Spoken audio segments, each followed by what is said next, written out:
Salam sejahtera bagi kita semua. Kembali lagi dengan saya Indri Oviana Manalu. Saya akan menjelaskan tentang stelsel, kendala, perlawanan, pihak terkait, dan penggolongan pajak.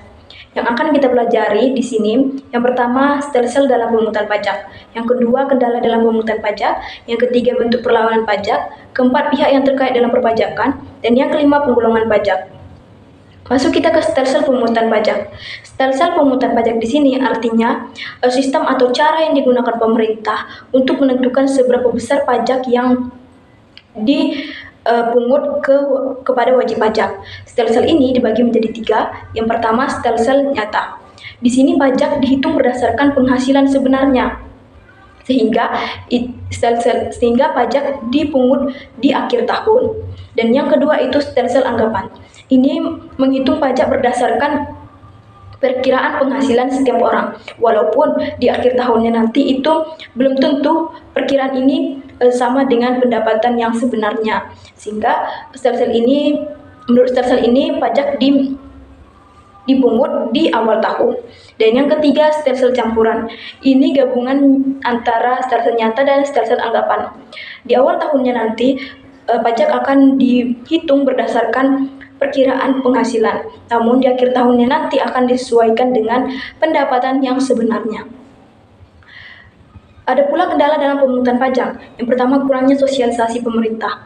Di sini pemerintah kurang bersosialisasi kepada wajib pajak tentang pentingnya pajak, manfaat pajak itu sendiri, dan juga sanksi yang diberikan kepada wajib pajak yang melalaikan kewajibannya. Dan yang kedua itu kesadaran dan pengetahuan STM rendah. Ada beberapa sebagian wajib pajak yang tidak mengetahui bagaimana manfaat pajak, prosedur pendaftaran, dan bagaimana melaporkan peristiwa hukum tentang perpajakan ini. Dan yang ketiga, peraturan pelaksana tidak konsisten. Adanya aturan teknis untuk melaksanakan undang-undang pajak yang selalu berubah-ubah dan tidak sesuai satu dengan yang lainnya, sehingga terjadi ketidakpastian hukum, dan juga wajib pajak ini bingung untuk mematuhi aturan yang mana dulu. Dan yang keempat itu ada database perpajakan belum standar internasional. Maksudnya di sini sistem data atau informasi yang dimiliki tidak sebaik atau secanggih sistem internasional, sehingga susah untuk mendeteksi pajak yang melakukan kebohongan dan adanya potensi kebocoran pajak karena kurangnya akses data. Dan yang kelima ada tingkat ekonomi rendah. Di sini wajib pajak lebih mementingkan biaya kesehatan dan biaya pendidikan dibandingkan dengan membayar pajak yang sebagai kewajibannya.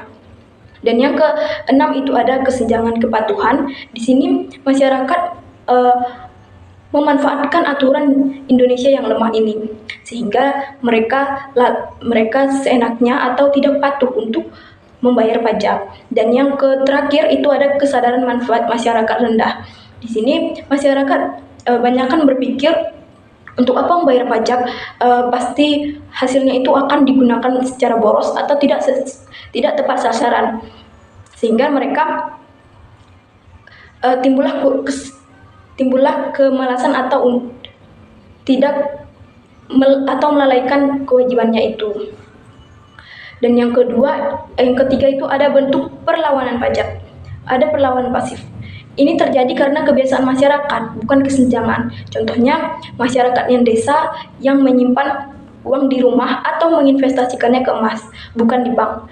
Di sini bukan untuk menghindari pajak, tapi karena belum terbiasa dengan perbankan itu sendiri. Yang kedua itu ada perlawanan aktif. Ini upaya sengaja untuk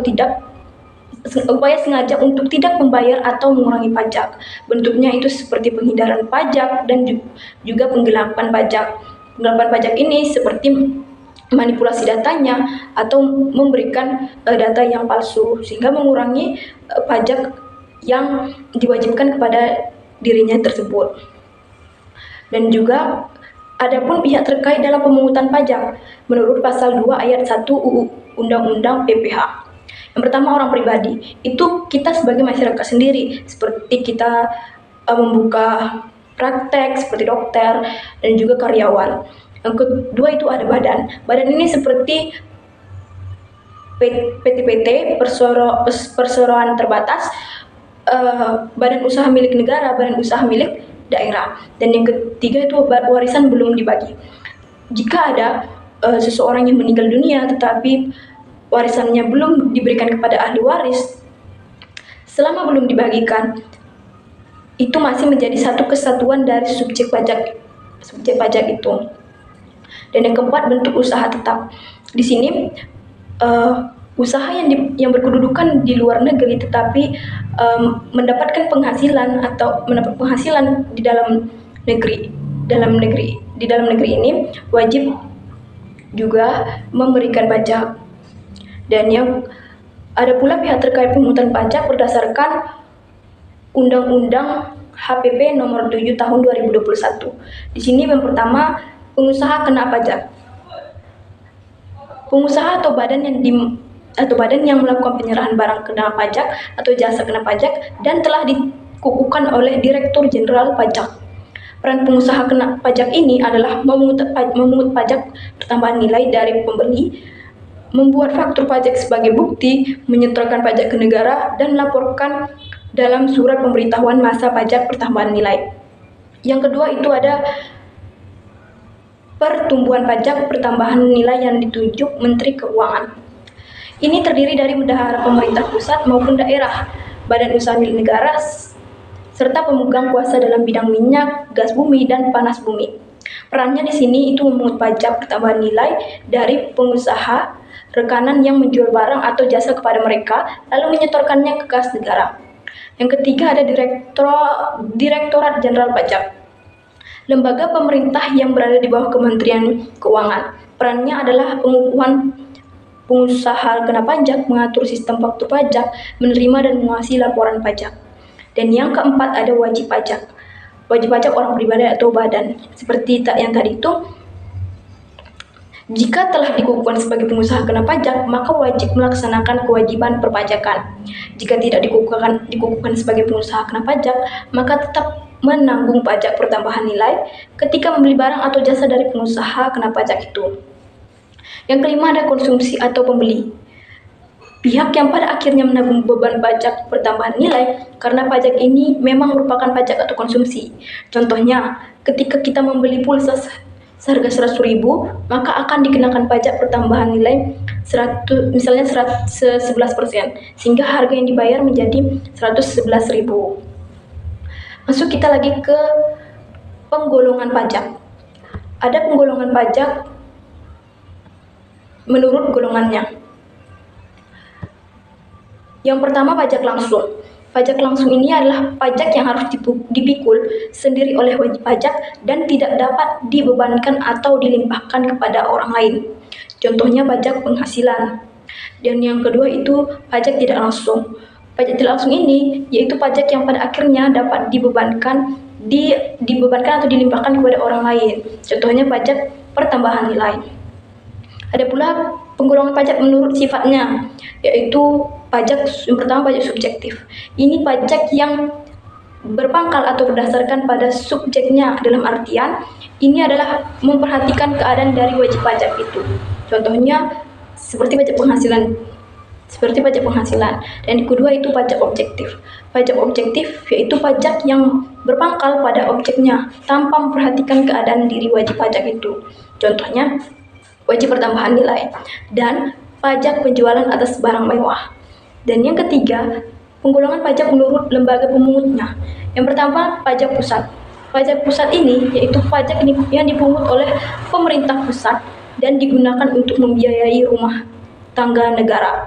Contohnya pajak penghasilan, pajak pertambahan nilai, dan pajak penjualan atas barang mewah dan bea materai. Dan yang kedua ada pajak daerah. Pajak daerah yaitu pajak yang dipungut oleh pemerintah daerah dan digunakan untuk membiayai rumah tangga daerah. Pajak daerah ini terdiri atas yang pertama pajak provinsi. Contohnya itu pajak kendaraan bermotor dan pajak bahan bakar kendaraan bermotor. Yang kedua itu ada pajak kabupaten atau kota. Contohnya pajak hotel, pajak restoran, dan pajak hiburan. Dari penjelasan di atas dapat disimpulkan, stelsel pajak itu ada stelsel nyata, anggapan, dan campuran. Kendala dalam pemungutan pajak seperti sosialisasi kurang, ekonomi rendah, database lemah, kepatuhan rendah, hukum dan birokrasi lemah. Perlawanan pajak itu ada pasif dan aktif. Kemudian pihak terkait dalam pemungutan pajak seperti subjek pajak, PKP, PKP atau pengusaha kena pajak, DJP atau Direktorat Jenderal Pajak, pungutan PPN, dan konsumsi. Penggolongan pajak itu ada golongan dibagi menjadi 3. Berdasarkan golongan itu ada pajak langsung dan tidak langsung. Berdasarkan sifatnya ada pajak subjektif dan objektif. Berdasarkan lembaganya ada pajak pusat dan daerah. Demikian penjelasan yang dapat saya sampaikan. Semoga dapat bermanfaat bagi teman-teman semua. Sampai jumpa.